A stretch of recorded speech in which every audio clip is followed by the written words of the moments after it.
Hello, this is Jeff Lyle from Leica Geosystems in Houston, and today we're going to go over how to interface a CS20 to a TS16, and that could also be a TS13 or MS50 via Bluetooth and the radio handle, which is on top of the instrument.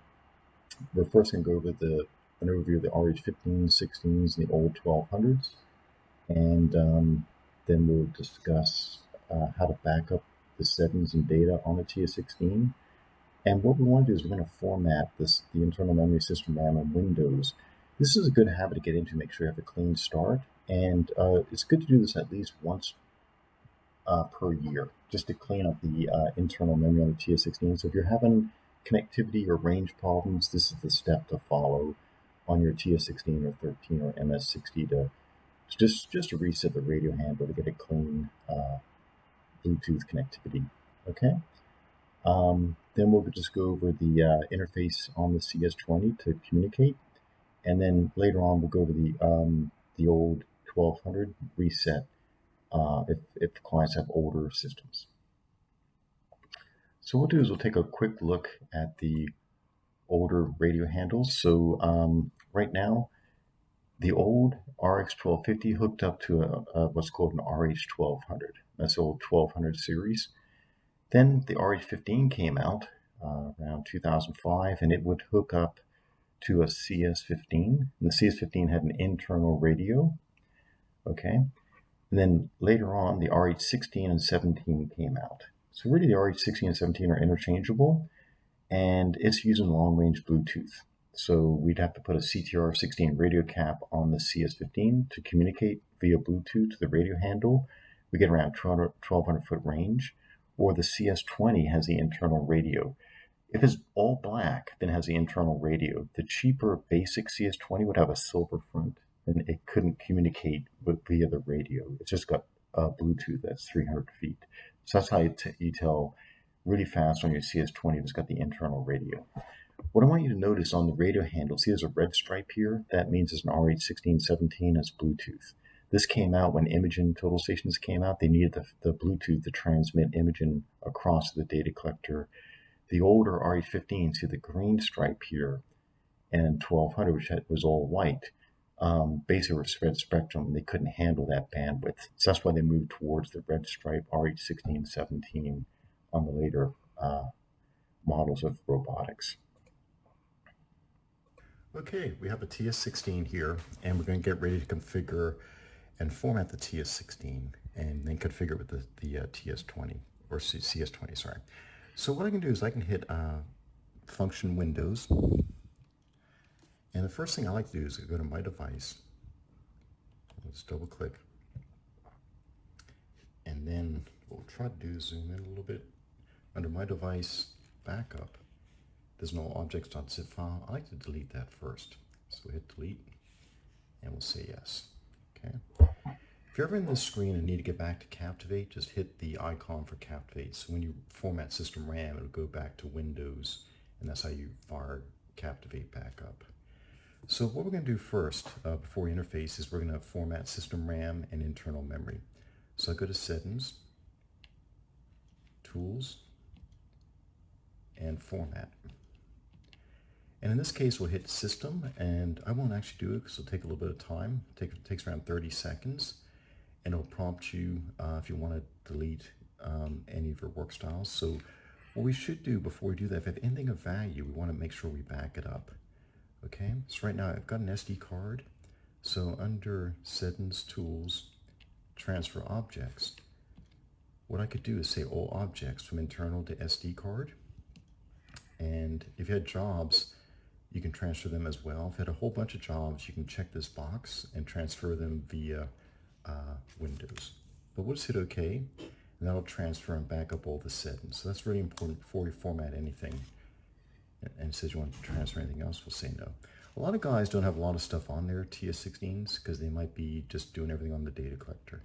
So once again, to format the system RAM, we hit Settings, Tools, Format, and we'll hit System RAM. After we do that, we'll go back into Captivate, then do the internal memory. That'll wipe out all the jobs. And then what we'll do, that'll take like a minute to do. And then what we can do is hold the power key down. So if we escape out of here, hold the power key down, Then a reset button comes up and says reset hardware, and then we want to reset Windows EC7 and Leica software. I'd hit cancel and not do that at this moment just to save time, but that's the procedure we go through, and that would format everything to give us a fresh start. Okay. All right. So once that's formatted, we come back in to the main screen, and now we're going to interface the CS20. We've got to set it up. So we have an RH17 attached. We hit Settings. The first thing we're going to do is go down to Settings, About Captivate, and take a look at the firmware version. So if I click over to Leica Captivate, you'll see the firmware version is 5.5. So we got to have, if I have version 5.5, I have to have some version of 5 on the CS20. They got to be on the same level. If we had version 6 on the CS20, then we'd have to upgrade this to version 6 or downgrade the CS20 to version 5. Okay? All right. So what we'll do now is under Settings, Connections, we'll arrow up to Connections, and it says CS Connection Wizard.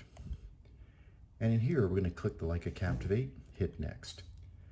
It's going to say radio handle, and it says RH17 attached, so it sees that, and we'll hit Next. It'll spin, and now hit Finish. And now it's ready to be found by the data collector. So I'm going to scroll over here. We now have the CS20. So what we'll do is right now we have a CS20. Right now it's in GPS mode. Okay. So what we'll do is we'll come in here, and what's really important, we'll hit Function, Instrument, and then we'll say TS only. Only use TS and GS if you're doing smart poll, otherwise you can get some communication problems. So we'll do TS only. Okay, and then we'll hit Settings, Connections, Connections, TS Connection Wizard number 1, and in here we're going to pick TS16. Okay, so we'll scroll up to TS16. There it is. And in here, you've got Bluetooth long range. We want to pick long range Bluetooth or long range TS. That's the internal radio that gives you 1,200 feet. Bluetooth would be the internal Bluetooth. So something happened to your radio handle. Bluetooth will give you 300-foot range. Long range will give you 1,200 feet. The expansion pack's an option to add on to get up to 2,500 feet. We'll hit that, hit Next, and search. This will then search for the radio handle. Okay, and it's good to format the system, as we spoke about, at least once a year. When we search, it should come up and we should see radio handle. See, it says radio handle, the serial number, that's critical. If it says long range Bluetooth, you want to maybe reformat the system RAM on the instrument one more time. We'll hit Next. And then it should spin. Then hopefully the blue light up here will turn on. And that means we'll be connected. Okay, so we have the blue light turning on the data collector. Connected to total station. It says we're connected. And now the data collector takes over the instrument. Okay, so up here, you can click on here, hit search and lock, and now we're communicating with the instrument. Okay, so that's a quick way on how to format the TS16 just to clean everything off. Then we'll reconnect via long-range Bluetooth to get 1,200 feet range for a robot.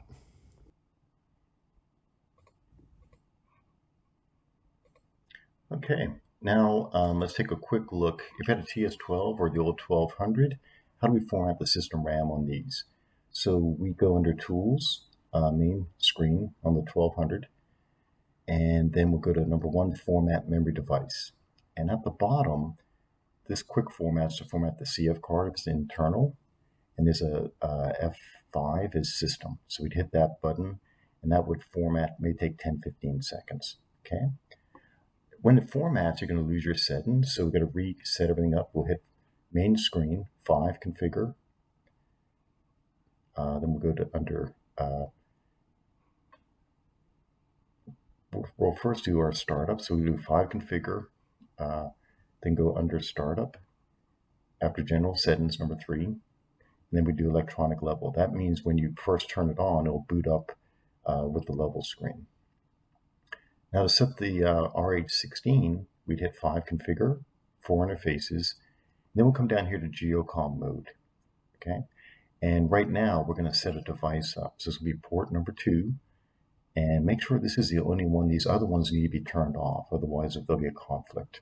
Okay, so we highlight geocom, hit F3 edit, we'll assign port 2, and assign the RH16. So once again, we'll hit F3 edit, say user interface, yes, port 2 handle, device. There's a default called RH16. It's good to go in there, either RH16 or 17, hit edit, make sure the baud rate's 115.2.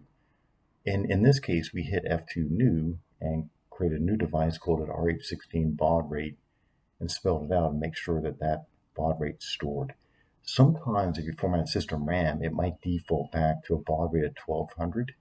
And that's why we went over this screen here, just to double check to make sure you have a 115.2 baud rate. That otherwise, if you're at 1200, it's going to really struggle and not perform.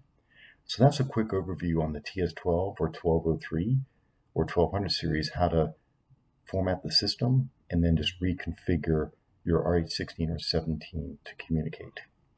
So I hope you found this helpful, and if you have any questions, just feel free to give us a call.